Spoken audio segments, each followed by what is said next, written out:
اس کے بستر کے سرانے بیٹھے اور یہاں آپ اس کے اندر کچھ ایسی چیزیں ڈال سکتے ہیں جس سے بچے کے کردار اور جیسے ہمارا اخلاق سٹوری مضبوط ٹائم ہو۔ ہوا کرتا تھا بچپن میں، جی، بڑے جی، جو بھی story دادا time, دادی yes. امی سب سٹوری سنایا Yes, کرتے تھے اچھی yes. With moral. ہاں یہ وہ وقت ہوتا ہے جب بچے کے ذہن میں آپ مستقبل کی بات ڈالتے ہیں، یعنی آپ اس کو حوصلہ دیتے ہیں، فیصلہ کرواتے ہیں، اور جو چیزیں ماں باپ نے ڈالی ہے وہ مثبت مضبوط ہوتی ہے اس وقت جب بچہ نیند اور جاگنے کے حالت کے درمیان ہوتا ہے۔ اچھا ایک اور بات ڈاکٹر صاحب پلیز یہ ذرا ہمارا یہ جو دماغ میں ہمیں لگتا ہے کہ جو تربیت ہے نا اس میں صرف اور صرف ماں کا ہی عمل دخل ہوتا ہے، تو کیا والد جو ہیں وہ اس سے مبرہ ہوتے ہیں، فادرز مبرہ ہوتے ہیں بچوں کی تربیت سے؟ جتنا ماں کا کردار ہے اتنا باپ کا کردار ہے۔ دیکھیں ماں کیا کرتی ہے، ماں بڑوں کا ادب کرانا سکھاتی ہے، ٹھیک ہے نا، ماں ویلیوز دیتی ہے، مگر باپ کا کام ہے کہ بچے کو کانفیڈنس دیتا ہے۔ بچے کو جب انگلی پکڑ کے وہ نماز پڑھانے جاتا ہے مسجد میں جمعے کی، تو وہ جو انگلی پکڑنا ہے اس سے باپ کو، بیٹے کو ٹرسٹ آتا ہے باپ کے اوپر کہ میرے ساتھ کچھ ہے، وہی ٹرسٹ زندگی میں اس کو کام آئے گا، رشتوں میں اسے ٹرسٹ کرنا سکھائیں گے۔ تو باپ کا کردار بھی اتنا ہی بڑا ہے جتنا ماں کا احساس کردار ہے۔ تحفظ، بالکل بالکل احساس تحفظ اور کوالٹی ٹائم سر، کیونکہ ظاہر ہے کہ وہ گھر سے باہر رہ رہا ہے، کام بھی کر رہا ہے، لیکن اس کے باوجود جو ٹائم وہ دے تو وہ کوالٹی ٹائم ہونا چاہیے۔ اور بہت فرق پڑتا ہے ستی، ماں باپ ساتھ مل کے تربیت کریں، بچے کا کانفیڈنس لیول ہی اور ہوتا ہے۔ بہت شکریہ جی، ڈاکٹر معیز ہمارے ساتھ موجود تھے، اور پھر بات کہ صرف ماؤں کو بلیم کریں بچے کی اچھی تربیت پر، اس پہ والد کا بھی اتنا ہی کردار آتا ہے۔ ہاں جی، اور مطلب یہ ہے کہ ایک پارٹنرشپ ہے، اور ظاہر ہے دونوں مل کے کردار ادا کریں گے تو بچہ جو ہے مفید شہری ہوگا۔ We'll take a break here, ہمارا خطاب یہاں پر ختم ہوا۔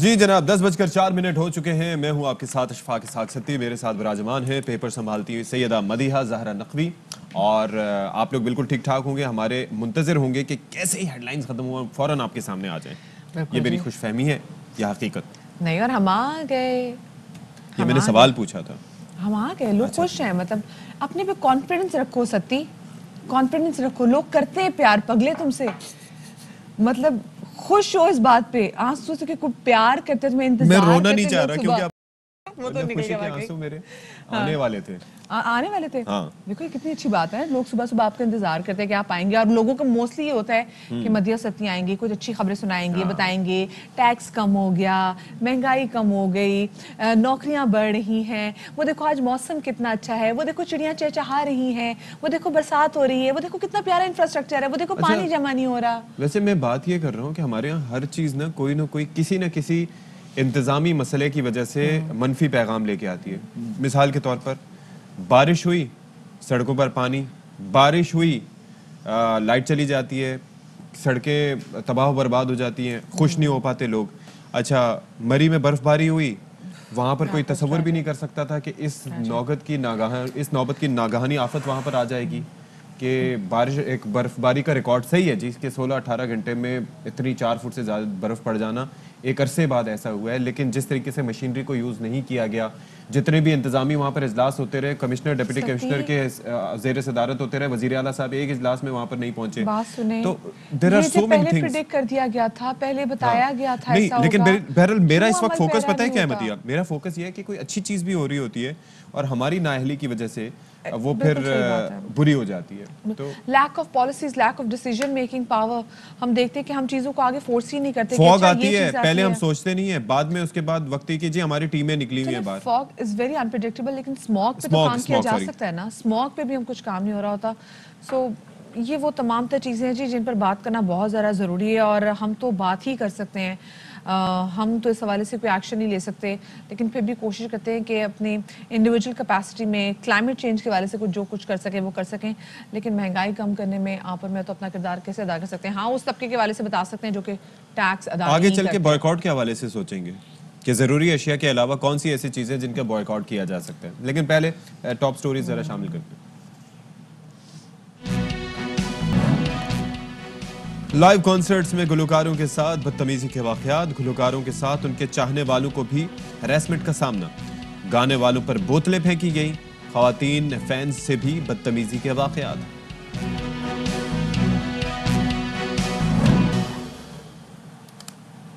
اچھا جی، تو اب ذرا بات کرتے ہیں یہ جو بلدیاتی قانون کا جو مسئلہ ہے سندھ میں، ہم یہ دیکھ رہے ہیں کہ یہ طول پکڑتا جا رہا ہے. جماعت اسلامی نہ صرف یہ ہے کہ عدالت کا دروازہ کھٹکھٹا چکی ہے بلکہ اس کے ساتھ ساتھ سندھ اسمبلی کے سامنے دھرنا بھی جاری ہے. وہ مذاکرات کا کیا ہوا تھا مدیہ؟ جی مذاکرات کے حوالے سے آپ دیکھیں مذاکرات کہاں تک پہنچے گے. جب ہم دیکھ رہے ہیں کہ آپس میں جو سٹیٹمنٹس ہیں وہ بڑی، ایک طرف آپ کہہ رہے ہیں مذاکرات کرنے، دوسری جانب جو آپ سٹیٹمنٹس دے رہے ہیں وہ اتنی جارحانہ قسم کے ہیں. 2 ہفتے سے جماعت اسلامی کا یہ دھرنا جاری ہے اور اس کے بعد ہم دیکھتے ہیں کہ جہاں پر مذاکرات کی بات کی جاتی ہے تو کوئی نہ کوئی ایسی سٹیٹمنٹ آتی ہے جو لگتا ہے کہ مذاکرات کے آڑے آ جائے گی. اب آپ سعید غنی صاحب کی سٹیٹمنٹ دیکھ لیں، انہوں نے کل کیا کہا ہے.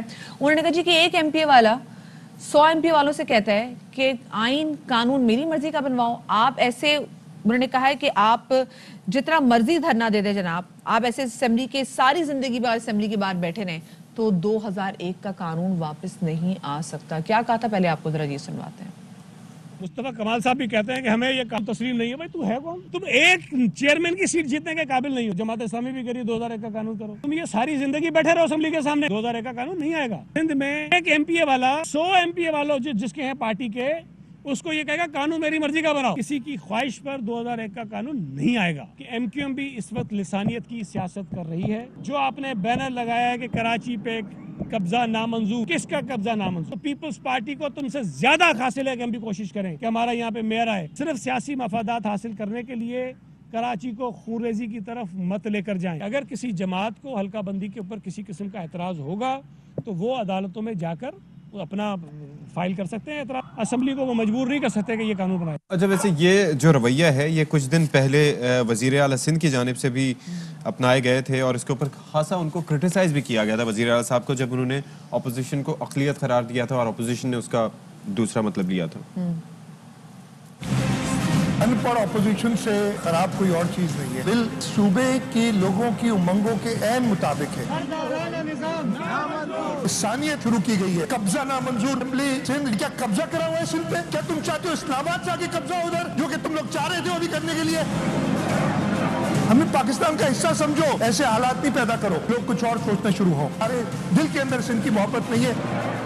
سندھ کے لوگوں کے لیے ناصر شاہ صاحب فیصلے کریں گے. تم لوگ مائنورٹی میں ہو، مائنورٹی میں رہو کر کبھی فیصلے نہیں کرو گے. اچھا، دوسری جانب ہم دیکھ رہے ہیں کہ لوکل باڈیز الیکشن ایکٹ میں جو اب ایم کیو ایم ہے اس نے بھی جماعت اسلامی کے دھرنے کو جوائن کرنے کا اعلان کر دیا ہے. گزشتہ دنوں ہم نے دیکھا کہ ایک کانفرنس ہوئی جو کہ اسٹیک ہولڈرز کانفرنس تھی اور اس میں خالد مقبول صدیقی نے شکوہ کیا کہ گو کہ ہم نے بہت بار انوائٹ کیا، بہت بار مدعو کیا جماعت اسلامی کو اپنے بھی اس میں کہ آئیں ہمارے ساتھ بیٹھ کے بات کریں اور ہم لوکل باڈیز ایکٹ کے حوالے سے بات کرتے ہیں. انہوں نے تو خیر وہ نہیں ہے، لیکن پھر بھی ہم جماعت اسلامی کو ان کے اس دھرنے میں جوائن کریں گے. کیا کہنا تھا یہ سنواتے ہیں. کئی بار حکومتوں میں سب سے بڑے پارٹنر ہونے کے باوجود ہم سے کہا گیا وزیر اعلیٰ آپ کا اس لیے نہیں آ سکتا کہ آپ سندھی نہیں ہیں. سندھ کے شہری علاقوں کی مردم شماری میں ہمیشہ ڈنڈی ماری جاتی رہی ہے، لیکن اب کی ڈنڈا مارا گیا. عدالتیں خاموش، گونگی اور بہری ہو گئی، اندھی ہونے کے ساتھ ساتھ صحیح مردم شماری کرا دی گئی. الگ صوبے کا مطالبہ کسی اور جانب شفٹ ہو جائے. جماعت اسلامی دھرنے پہ بیٹھی ہوئی ہے، ہم نے حمایت کی ہے. ہمارے وہ تمام نعرے، وہ تمام مطالبے جو کل تک غیر شرعی تھے، حب الوطنی کے خلاف تھے، جماعت اسلامی نے گود لے لیا ہے. آل پارٹی کانفرنس میں جماعت اسلامی کو بلایا تھا، نہیں آئی. مجھے پتا ہے کئی لوگوں کو امیدوار بنا دیا گیا ہے میئر کا. ووٹ فیصلہ نہیں کرتا تو روڈ کو فیصلہ کرنا پڑتا. 15 جنوری کو روڈ پہ آنے پہ مجبور ہے. اچھا، یہ بیان اپنی جگہ، لیکن وہ جو سعید غنی صاحب نے اسٹیٹمنٹ دیا تھا، اچھا ایک چیز ہے مدیہ کہ ویسے یہ دو چیزوں کو کنیکٹ کرنا، یہ لوکل باڈیز کو کنیکٹ کرنا پروونشل اسمبلی کے ممبرز کی تعداد سے، یہ ایک عجیب سی بات ہے. کیونکہ یہاں پر ہم بات کر رہے ہیں کہ جناب یہ لوکل باڈیز کے جو الیکشن ہوتے ہیں وہ جمہوریت کے نثریاں ہوتی ہیں، نچلی سطح پر اقتدار ان کو منتقل ہوتا ہے. اب جیسے کے پی میں مثال لے لیں، کے پی میں ہوا یہ ہے کہ وہاں پر ویسے تحریک انصاف کی حکومت ہے، لیکن جو نیچے سے لوکل باڈیز الیکشن کے نتیجے میں جو الیکٹ ہوئے ہیں ان میں زیادہ تعداد جو ہے وہ جے یو آئی کے ارکان کی ہے یا پھر اس کے علاوہ آگے نکلی ہوئی ہے. تو یہ ضروری نہیں ہے کہ سعید غنی صاحب کہ آپ کی جماعت کی اگر اکثریت و ایم پی ایز زیادہ ہوں تو لوکل باڈیز میں بھی آپ کی تعداد جو ہے وہ زیادہ، یا لوگ آپ پہ زیادہ اعتماد کا اظہار کریں. Two things are different. تو اب جناب یہ صورتحال جو رہی ہے اس پر بات کر لیتے ہیں. جماعت اسلامی کے کراچی کے امیر حافظ نعیم الرحمان صاحب نے ہمیں جوائن کیا. بہت شکریہ جی، آپ نے وقت نکالا. یہ جو پہلے بیان تھا کہ تم اقلیت ہم اکثریت، فیصلے ہم کریں گے، یہ پہلے کوہرام مچ چکا ہے. اس پہ وزیر اعلیٰ صاحب نے جو بات کی تھی، اب سعید غنی صاحب کہتے ہیں کہ ایک ایم پی اے والا 100 ایم پی اے والوں کو کہتا ہے کہ قانون میری مرضی کا بناؤ. ایسا نہیں ہوگا، بھلے 100 دن تک بیٹھے رہو. آپ کا کیا ریئیکشن ہے اس پہ؟ ہوئی تھی ناصر حسین شاہ صاحب کی جو انہوں نے خطوط لکھے تھے، جو ان کی طرف سے جواب آئے تھے. یہ پوری محنت کے ساتھ یہاں موجود ہے، مسلسل کور کر رہے ہیں. اگر میرا میسج ان میڈیا مالکان اور میڈیا کے اوپر مؤثر لوگ جو لگ رہا ہے کہ وہ کوئی خاص ایجنڈا ہے کہ جس کی وجہ سے، تو ان کی وزارت میں اس موقع پر کہ جب گے تو آپ یہ مت سمجھیں کہ یہ اب احتجاج تو شاید جاری کر دیے ہیں جو ٹیلی ویژن کے اوپر کرنے لگا تھا. تو کروڑوں روپے کے اشتہارات جاری ہو گئے ہیں اور اس کے نتیجے میں ظاہر ہے جو اپنے مقاصد حاصل. اور یہاں کا ایک ایک فرد خود میڈیا ہے، ایک ایک خاتون، ایک ایک بچہ، ایک ایک مرد، ایک ایک جوان ہمارا میڈیا ہے. یہ پیغام اپنا پہنچائے گا اور لوگ آئیں. پھر جمعے کو ہو سکتا ہے کہ آپ کو بلائیں. حافظ صاحب یہ بات کہیے گا، ابھی جیسے ہم دیکھ رہے ہیں کہ آپ لوگوں کی پارٹی پچھلے 2 ہفتوں سے سڑکوں پر موجود ہے، دھرنا دیے ہوئے ہیں. موسم پچھلے دنوں بہت زیادہ جب سرد بھی ہو گیا تھا، بارش بھی ہوئی تھی، تب بھی آپ لوگ وہاں پر فیملی سمیت آپ لوگ وہاں پہ دھرنا دیے ہوئے تھے. ایک طرف آپ لوکل باڈیز ایکٹ کے لیے اتنا کام کر رہے ہیں کہ جی اس میں جو ترمیم کے حوالے سے بات کریں، دوسری جانب جیسے سندھ حکومت نے بھی کہا کہ وہ آپ سے مذاکرات بھی کرے گی. لیکن ایسے ٹائم میں جب وہ مذاکرات کی پیشکش بھی کر رہے ہیں، ہم سعید غنی صاحب کا بیان دیکھتے ہیں، وہ نہ صرف پی ایس پی کو نشانہ بناتے ہیں، وہ آپ لوگوں کو بھی نشانہ بناتے ہیں، وہ ایم کیو ایم کو بھی نشانہ بناتے ہیں، اور وہ کہتے ہیں کہ ساری عمر بھی اگر اسمبلی کے باہر بیٹھے رہو تو 2001 والا قانون نہیں آنے والا. اس رویے پہ کیا کہنا چاہیں گے؟ دیکھیں سعید غنی خاص خیلی صاحب کا مسئلہ یہ ہے کہ وہ چیزوں کو ڈیٹریکٹ کرتے ہیں. کبھی وہ جو ہے وہ کہتے ہیں کہ لسانی سیاست، کبھی کہتے ہیں کہ 100 لوگ اور ایک ایم پی ہے، اور کبھی وہ کہتے ہیں کہ 2001 کا قانون ہم بحال نہیں کریں گے. بھائی ہم نے پوری تجاویز بھی دی ہیں، مطالبات بھی رکھے ہیں.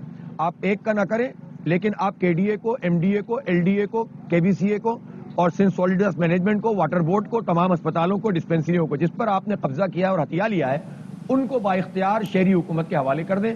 آپ اس کا نام تو 2021 اور 2022 ہی کا لائے گا نا. آپ تو 1 2 3 کا مسئلہ ہی نہیں ہے. ہم تو کہہ رہے ہیں شہر کا جو میئر بنے وہ ڈائریکٹ ووٹوں سے بننا چاہیے. ہم تو یہ بات کہہ رہے ہیں کہ آپ نے ہمارے ساتھ یہ کیوں زیادتی کی ہوئی ہے کہ 233 یونین کمیٹیاں کراچی کے لیے، جس کی آبادی صوبے کا 1/3 ہے، اس جعلی مردم شماری کے مطابق، لیکن باقی سندھ کے لیے آپ نے جو ہے وہ رکھا ہوا ہے تقریباً 1300 کے قریب یوسیاں.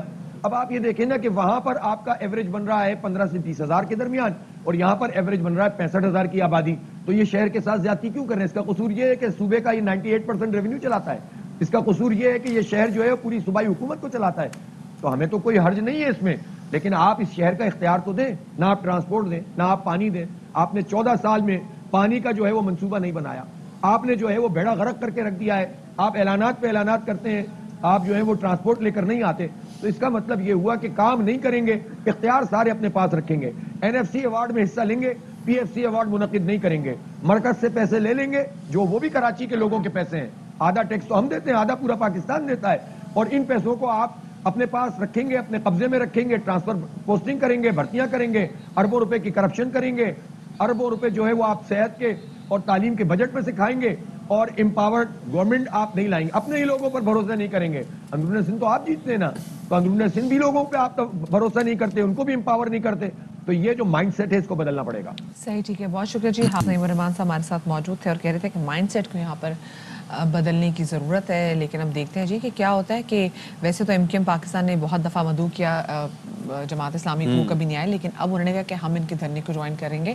اور یہاں پر دیکھتے ہیں کہ باقی کتنی اپوزیشن جماعتیں ظاہر ہے اپوزیشن ہی فوکس نہیں ہوگی تو پھر حکومت کی جانب سے ایسے سخت بیانات ہی سامنے آئیں گے.